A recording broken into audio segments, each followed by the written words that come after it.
Good morning, dear students. Today I will revise your July unit syllabus. Okay. तो chapter 1 है first crop protection and management. Crop जो है होती क्या है बेटा? When the plant of the same kind of cultivated at one place on a large scale is called crop. ये आपको ऑलरेडी मैंने समझाया हुआ है. ठीक है, मैं इसको इस टाइम दोबारा इसको रिपीट कर रही हूँ. ध्यान से देख लीजिए सब बच्चे. ठीक है, क्रॉप क्या होती है ये आपको पता चल गया है. तो एग्रीकल्चर प्रैक्टिसेस क्या होती हैं बेटा?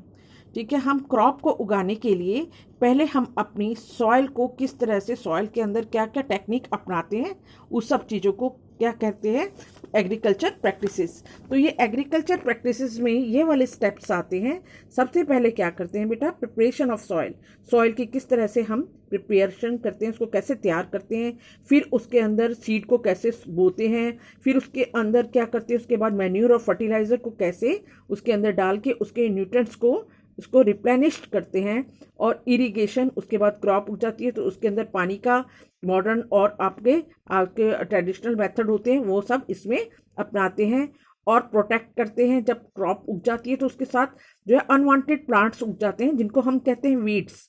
तो उनको किस तरह से हम उनको प्रोटेक्ट करते हैं अपनी क्रॉप को. फिर उसके बाद फसल जब हमारी पक जाती है तो उसको हार्वेस्ट कैसे करते हैं, उसको कटिंग कैसे करते हैं, उसकी थ्रेशिंग कैसे करते हैं, और फिर उसके बाद उसकी स्टोरेज कैसे करते हैं. तो ये सारे स्टेप्स होते हैं एग्रीकल्चर प्रैक्टिसेस के. ये आपको पहले भी बताए हुए हैं. अब हम आ जाते हैं बेटा कि बैक एक्सरसाइज में मैं आपको इसकी बता देती हूँ कि क्या क्या है इसके अंदर. सबसे पहले है हमारा फिलअप है. ठीक है, फिलअप है. इसमें फर्स्ट फिलअप है the same kind of crop plants grown and cultivated on a large scale at a place is called crop. ये अभी अभी मैंने आपको बताया है. ठीक है, and the first step of before growing crop is preparation of the soil. सबसे पहला स्टेप, ठीक है, क्रॉप को उगाने का सबसे पहला स्टेप क्या है बेटा? Preparation of soil. मिट्टी को अच्छी तरह से तैयार करना. ओके, अब है आपका नंबर थर्ड. क्या है? Damage seed would float on the top of water. जब हम सिलेक्शन करते हैं सीड की तो पानी में डुबोते हैं उसके. जो अच्छे जो सीड है वो तो सेटल डाउन हो जाते हैं, और जो डैमेज सीड है वो फ्लोट करते हैं. ये इसमें बताया हुआ है. For growing a crop, next D वाला बता रही हूँ आपको अब मैं. For growing a crop sufficient sunlight and water and nutrients from the soil are essential. ये सब चीज़ें जरूरी होती हैं इसके लिए, फॉर ग्रोइंग ए क्रॉप, किसी भी क्रॉप को उगाने के लिए. अब उसके बाद बेटा है आपका मैच द कॉलम. ठीक है, मैच द कॉलम में इसमें आपने मैच करके बताना है कि कौन सा क्या है.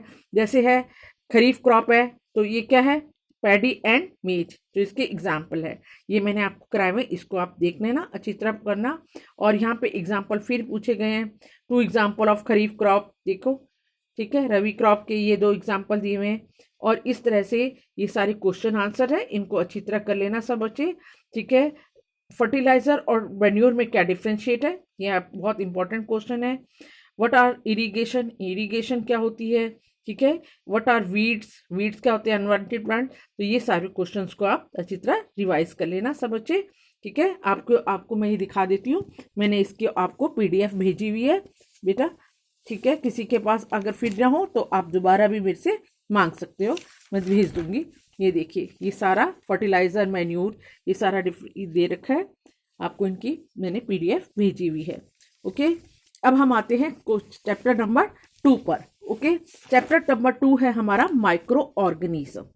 माइक्रो ऑर्गेनिज्म आपको बताया हमारा किस तरह से माइक्रो ऑर्गेनिज्म फ्रेंड होते हैं और हमारे फू होते हैं. फ्रेंड हमारे मतलब दोस्त, और हमारे किस तरह से दुश्मन होते हैं. तो माइक्रो ऑर्गेनिज्म कितनी तरह के होते हैं बेटा? ये यहाँ पे है बैक्टीरिया, फंगी, प्रोटोजोआ, एल्गी. ये क्या है? हमारे माइक्रो ऑर्गेनिज्म की टाइप्स हैं. कितने इनके मेजर ग्रुप्स हैं. ठीक है, ये इसके अंदर है. और माइक्रो ऑर्गेनिज्म किस तरह से हमारे लिए फ़ायदेमंद है और कहाँ रहते हैं. माइक्रो ऑर्गेनिज्म हर जगह पाए जाते हैं, मिट्टी में, पानी में, गर्म झरनों में. ठीक है, दलदल इलाकों में, हर जगह माइक्रो ऑर्गेनिज्म की हैबिटेट होती है, हर जगह पाए जाते हैं. तो माइक्रो ऑर्गेनिज्म से हम क्या, बहुत सारे फ़ायदे हैं हमें. ठीक है, और ये हमारे माइक्रो ऑर्गेनिज्म क्या कहते हैं, किसमें काम आता है? अल्कोहल की प्रोडक्शन में भी ये बहुत काम आता है. ठीक है, और ये सॉइल फर्टिलिटी भी बढ़ाता है। माइक्रो ऑर्गेनिज्म जो है राइजोबियम बैक्टीरिया, ठीक है, वो हमारी सॉइल फर्टिलिटी में बढ़ाने के काम आता है। और making curd and bread, curd lactobacillus bacteria किसमें कर्ड फॉर्मेशन में काम आता है। कर्ड मीन्स दही बनाने में काम आता है, ये पता है सब बच्चों को, ठीक है। तो ये सारे मेडिसिनल भी माइक्रो ऑर्गेनिज्म का बहुत यूज़ है, इससे एंटीबायोटिक बनाई जाती हैं, ठीक है। वो एंटीबायोटिक क्या होते हैं, दीज मेडिसिन किल और stop the growth of disease causing micro organism, ठीक है। इनको कहते हैं, इस मेडिसिन को क्या कहते हैं, एंटीबायोटिक। तो एंटीबायोटिक किस काम आती है, हमारी जो है एंटीबायोटिक्स किल कर देती है या स्टॉप कर देती है उसको, डिजीज कॉजिंग माइक्रो ऑर्गेनिज्म को। ओके, ये बात समझ है सबको। और अलेक्जेंडर फ्लेमिंग जो थे, वो जो फर्स्ट वो थे जिन्होंने पेंसिलिन का क्या किया था, आविष्कार किया था, ठीक है। अब जो है आपको इसके ये सारे क्या बता रही हूँ मैं, इसके फ़ायदे बता रही हूँ। अब इसके नुकसान भी हैं हमारे को, माइक्रो ऑर्गेनिज्म के बहुत सारे, इससे डिजीज़ हो जाती हैं, ठीक है। Disease causing micro organism in humans, ठीक है। कम्युनिकेबल डिजीज़ जो है जैसे cholera, common cold, chicken pox, tuberculosis वगैरह, ये किससे होती हैं, माइक्रो ऑर्गेनिज्म से होते हैं। तो ये हमारा फ्रेंड भी हुआ और फो भी हुआ। तो ये पैथोजन किसे कहते हैं बेटा, disease causing germs is called pathogen, disease causing micro organism is called pathogen, बीमारी फैलाने वाले जर्म्स को बोलते हैं पैथोजन। तो ये बेटा आपका, ये अब मैं बैक एक्सरसाइज पे आ रही हूँ, और बैक एक्सरसाइज सब बच्चे देखिए यहाँ पे, ये आपको सॉल्व कराई हुई है, ये फिलिंग द ब्लैंक्स है। Micro organism can be seen with the help of microscope, हम माइक्रो ऑर्गेनिज्म को किसकी सहायता से देख सकते हैं बेटा, माइक्रोस्कोप की सहायता से। और blue green alga fix the nitrogen directly from air and enhance the fertility of the soil. तो ये सारी फिलिंग द ब्लैंक्स है, इसको आपने ध्यान से कर लेना है। और ये मैच द कॉलम है, ये भी आपको कराए हुए हैं सब बच्चे, इसको पढ़ना ध्यान से, ठीक है। ये सारे इनके टिक मार्क किए हुए हैं, सब बच्चों को पहले भी पिक भेजी हुई है, और इनको अच्छी तरह रिवाइज कर लेना है आपने। अब इनमें क्वेश्चंस हैं, जैसे ये है कि मेजर ग्रुप कौन कौन से माइक्रो ऑर्गेनिज्म के, हार्मफुल इफेक्ट क्या है माइक्रो ऑर्गेनिज्म के, यूजफुल इफेक्ट क्या है माइक्रो ऑर्गेनिज्म के, that is very important questions, ठीक है। व्हाट आर एंटीबायोटिक्स, अभी जो मैंने अभी आपको समझाया है, तो इसको आप लोग अच्छी तरह रिवाइज कर लेना। अब हम आते हैं चैप्टर नंबर 3 पर, सिंथेटिक फाइबर। सिंथेटिक फाइबर क्या होते हैं बेटा, manmade fibre is called synthetic fibre. Synthetic fibre कितनी तरह के होते हैं, ये सारा रेयॉन है, इसको आर्टिफिशियल सिल्क कहा जाता है, ये वुड पल्प से निकाला जाता है, ठीक है। नायलॉन है, ये बहुत ही स्ट्रॉन्ग और इलास्टिक और लाइट इन वेट फाइबर है, ये बहुत ही पॉपुलर है अपने इस सारे करैक्टर्स के कारण, इससे सॉक्स, पैराशूट, रोब्स वगैरह बनाई जाती हैं, ठीक है। तो ये जो है आपका, अब ये पेट वर्ड है, PET पेट, ठीक है। इसका पूरा फॉर्मेशन ये दिया हुआ है, इसका पूरा नेम ये है, इसको अच्छी तरह याद कर लेना, दैट इज़ आल्सो इम्पोर्टेंट, ठीक है। तो ये सारा जो है आपको अभी मैं शॉर्टली करवा रही हूँ, ठीक है।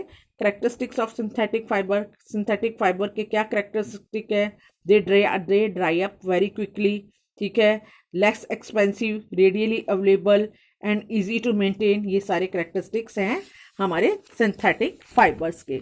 अब इसे आ जाते हैं हम प्लास्टिक पे, थर्मोप्लास्टिक है, थर्मोसेटिंग प्लास्टिक है, ठीक है। आपको 2 तरह के यहाँ पे प्लास्टिक करवाए थे मैंने, ठीक है। तो इनके बीच में यहाँ पे आपको ये दे रखा है आपको, ठीक है, इनके टाइप्स दे रखे हैं। और बायोडिग्रेडेबल क्या होता है, प्लास्टिक आर नॉन बायोडिग्रेडेबल, ठीक है, इसीलिए प्लास्टिक का जो है ये इन्वायरमेंट फ्रेंडली नहीं होता, इसलिए इसका यूज़ करने के लिए बैन कर देते हैं बीच बीच में, ठीक है, गवर्नमेंट हमारी।